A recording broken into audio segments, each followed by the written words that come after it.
Hello students. आज का हमारा टॉपिक है wood development in relation to environmental factor, कि किस तरह से वुड का डेवलपमेंट इफ़ेक्टेड होता है एनवायरमेंटल फैक्टर्स से। लेकिन उससे पहले हम बात करें कि ये वुड है क्या और किस तरह से इसका डेवलपमेंट अफेक्ट होता है। पूरा रिसर्च बेस्ड स्टडी है कि किस तरह से ये वुड है एनवायरमेंटल फैक्टर से अफेक्ट होगी। तो हम सबसे पहले देखें कि ये वुड है क्या। एक बार आप देखें, अगर हम बात करें, ये पूरी आपको दिखाई दे रही है वुड, यानी कि जब एक ट्री के अंदर सेकेंडरी ग्रोथ होता है तो उससे जो सेकेंडरी जाइलम और उसके साथ साथ कॉर्क कैम्बियम में जो डेवलपमेंट होते हैं, चेंजेस आते हैं, वो सारा बनाता है वुड। एक बार आप देखें इसकी स्ट्रक्चर को। हमने ये एक आपको पीस पूरा एक ट्री का कट करके दिखाया है, जिसमें आपको दिखाई दे रही हैं, यहाँ देखिएगा आप, इसके सेंटर पार्ट में आपको दिखाई दे रहा है पिथ। और आप जानते हैं वुड है जो दो कलर में होती है। एक जो सेंट्रल पार्ट होता है उसे कहते हैं हार्ट वुड, जो अर्ली वुड भी होती है, और इसके अंदर टैनिन रेजिन बहुत अधिक मात्रा में जमा होने के कारण ये पूरा पोर्शन डेड होता है और वाटर कंडक्शन नहीं करता है, जिसको हम हार्टवुड कह रहे हैं, जो कॉमर्शियली बहुत इम्पॉर्टेंट होता है क्योंकि इसकी ड्यूरेबिलिटी और जो एक फर्नीचर के अंदर शाइनिंग फिगर कॉन्फ़िगरेशन जो दिखाई देता है, वो बहुत ज़्यादा इम्पॉर्टेंट होता है। तो हार्टवुड है जो प्लांट के लिए इतना इम्पॉर्टेंट नहीं है, जबकि कॉमर्शियली ये हमारे लिए बहुत इम्पॉर्टेंट है। और जो हार्टवुड के बाहर आप देख रहे हैं येलो कलर में, जिसे हम कह रहे हैं सैपवुड, ये प्लांट के लिए बहुत इम्पॉर्टेंट होता है, जो प्लांट में वाटर कंडक्शन का काम तो करता है लेकिन कॉमर्शियली इतना इम्पॉर्टेंट नहीं होता है। जस्ट इसके बाहर आप देख रहे हैं ये है वेस्कुलर कैम्बियम, और इसके बाहर आपको दिख रहा है ये सेकेंडरी फ्लोएम, और फिर आप देख रहे हैं ये बार्क। इस बार्क में आउटर बार्क आप देख रहे हैं, इसमें बहुत सारे क्रैक्स होते हैं और हाईली प्रोटेक्टिव नेचर की ये डार्क कलर की स्ट्रक्चर है।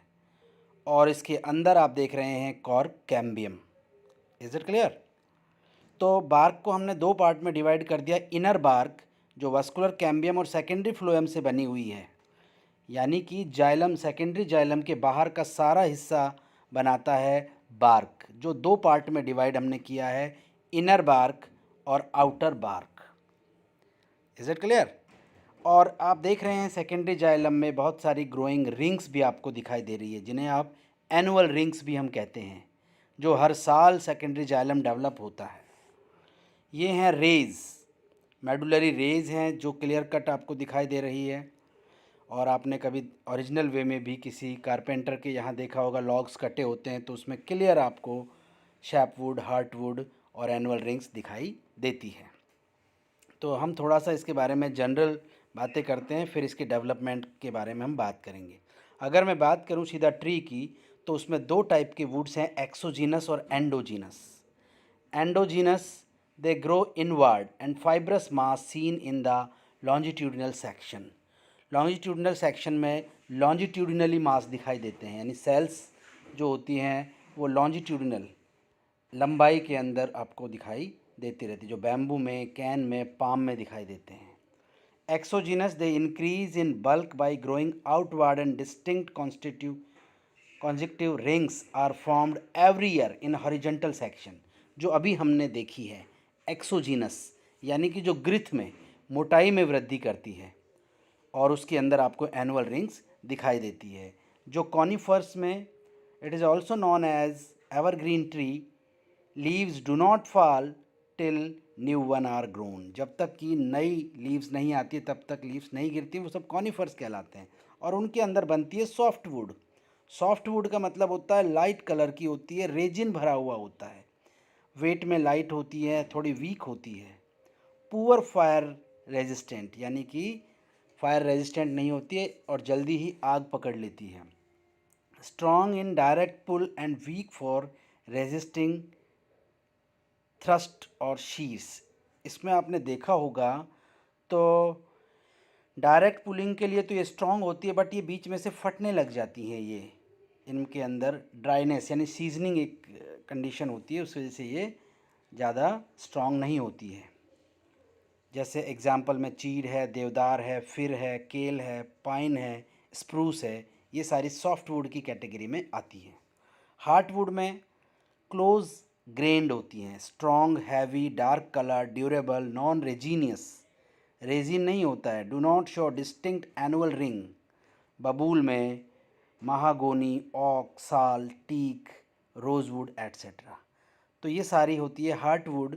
और जो डेसिडुअस जो ट्री होते हैं, पतझड़ वाले जो ट्री होते हैं, उनके अंदर बनती है हार्टवुड। और जो कॉनिफर्स होते हैं, हिली एरियाज़ पर होते हैं, उनमें बनती है सॉफ्टवुड। यहाँ आपको मैंने अभी बता ही दिया है। सेंटर पार्ट में आप देख रहे हैं, ये है पिथ। जो अलग अलग प्लांट में पिथ है जो वेरी करता है, इसका thickness vary in size in shape from the tree to tree.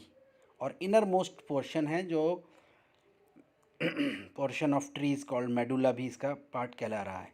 Soft part क्योंकि पिथ होता है जो इतना हार्ड नहीं होता है, पैरेन्काइमस टिश्यू बनने से होता है, लेकिन बाद में सेकेंडरी जाइलम इसके अंदर एनक्रोच कर जाता है, तो इतना हार्ड नहीं होता है, सॉफ्ट होता है। आपने देखे होंगे प्लांट जो सबसे पहले खोखला होना स्टार्ट होता है वो वहीं से स्टार्ट होता है। और बार्क आप देख रहे हैं एकदम आउटर साइड में, मैंने अभी आपको बताया कि वेस्कुलर कैम्बियम के बाहर का हिस्सा बार्क कहलाता है, जो किस फॉर्म में होता है, इनर बार्क और आउटर बार्क होते हैं, जो प्रोटेक्टिव लेयर की फॉर्म में है। एक्सटर्नल कवरिंग है वुडी स्टेम, ब्रांच और root composed of a living inner layer called phloem and outer is bark, corky layer. अगर हम इसको वाइड करके देखते हैं सेकेंडरी जाइलम को, तो इसमें आपको ये बहुत सारी एनुअल रिंग्स दिखाई दे रही हैं। ये आप देख सकते हैं एनुअल रिंग्स जो हार्टवुड के अंदर मिलेंगी आपको। Older, harder, inactive core of the tree, usually darker, denser, dark है, डेंसर है, मोर ड्यूरेबल है, कॉमर्शियली बहुत इंपॉर्टेंट है than the surrounding sapwood. They are the inner annual ring और इम्पार्ट रिजिडिटी, और बहुत हार्ड बनाता है प्लांट को। तो ये था पूरा वुड क्या है, उसमें कौन कौन से पार्ट हैं जिसके बारे में हमने अभी बात की है। अब ये वुड का पूरा डेवलपमेंट एनवायरमेंटल फैक्टर से अफेक्ट होता है। एनवायरमेंटल फैक्टर जहाँ पर सीजन में बहुत ज़्यादा वेरिएशन मिलता है तो वहाँ वुड क्लियर अलग से डेवलप होती है, और जहाँ एक ही जैसा एनवायरनमेंट होता है वहाँ पर वो डेवलपमेंट अलग तरह से होता है। तो आप देखेंगे किस तरह से एनवायरमेंटल फैक्टर अफेक्ट करेंगे वुड को। अब एनवायरमेंटल फैक्टर में क्या क्या आएगा, लाइट है, वाटर है, न्यूट्रिएंट के लेवल है, वो किस तरह से वुड को डेवलप कराएंगे। ये पूरा का पूरा रिसर्च है, रिसेंट रिसर्च जो हुए हैं उसके बेसिस पे हमने आपको ये पूरा बताया है। देखिएगा, यानी कि एक रिसर्च कंडक्ट की गई कि किस तरह से ये वो डेवलप होगी। Specimen were placed, treatment of low, medium and high level of light. सबसे पहला फैक्टर हमने लिया है लाइट को, जो 3 कंडीशन में हम देंगे, लो लाइट कंडीशन, मीडियम और हाई लाइट। ऐसे ही वाटर, नाइट्रोजन और फॉस्फोरस। 1 साल तक ये रिसर्च किया गया और फिर बताया गया है कि क्या क्या इफ़ेक्ट होंगे। कंट्रोल प्लांट, एक हमने प्लांट के लिए कंट्रोल मीडियम दिया है जो नॉर्मल कंडीशन में ग्रो करेगा। लेवल ऑफ ऑल फैक्टर को चेक करेंगे। While the experimental plant receive, अगर प्लांट को आप मीडियम लेवल के ऑल फैक्टर देंगे एक्सेप्ट द एक्सपेरिमेंटल फैक्टर, यानी कंट्रोल पे पूरा मीडियम लेवल के फैक्टर्स दिए जाएंगे और एक्सपेरिमेंट पे अलग अलग। Example, high light treatment consisted of high light but medium level of water, nitrogen and phosphorus. Some character change see in the, हमने किस प्लांट की वुड डेवलपमेंट को चेक किया, सेरस पुरविनस को, वर ए redemption in mean vessel diameter, तो उसके vessel diameter हैं जो चेंज हो गए थे। शूट का elongation as a result of low nitrogen and low phosphorus treatment and reduction in mean vessel density due to low light, high water, induced border vessel, greater shoot elongation. अगर high water content दिया, high light conditions दी जाती है तो plant के जो suit का elongation है वो भी तेज हो जाता है और वेसल्स का साइज भी बढ़ जाता है। तो लाइट और वाटर दोनों हैं जो वुड डेवलपमेंट को डायरेक्टली इन्फ्लुएंस कर रहे हैं। इन सीरस टेट्रागोनस लो वाटर ट्रीटमेंट, अगर हम पानी कम देते हैं, cause reduction in mean vessel diameter, तो वेसल का डायमीटर है वो छोटा हो जाता है। तो मेन एक फैक्टर हुआ वाटर, अगर वाटर ज़्यादा दिया जाता है तो वेसल्स का डायमीटर है जो बढ़ जाता है और कम होने से कम हो जाता है। And high nitrogen decrease the amount of would produced, अगर नाइट्रोजन का कंसंट्रेशन बढ़ाया जाता है तो क्या होता है, अमाउंट ऑफ वुड का प्रोडक्शन है जो वो रिड्यूस हो जाता है। whereas all character studies showed a significant correlation with at least one treatment in one species। हमने जो एक्सपेरिमेंट आपको बता रहे हैं उसमें क्या किया जाता है, एक स्पीसीज़ पर एक ही फैक्टर की स्टडी की है। Few character respond similarly between species, estimated specific conductivity of would could be altered bye treatment. अब कंडक्टिविटी यानी कि वाटर का कंडक्शन है वो भी अफेक्ट होगा, किससे, वेसल डेंसिटी और वेसल डायमीटर से। स्ट्रांगली और by treatment affect both diameter and density weekly. Under the condition tested would structure was stable but estimated conducting capacity for more flexible.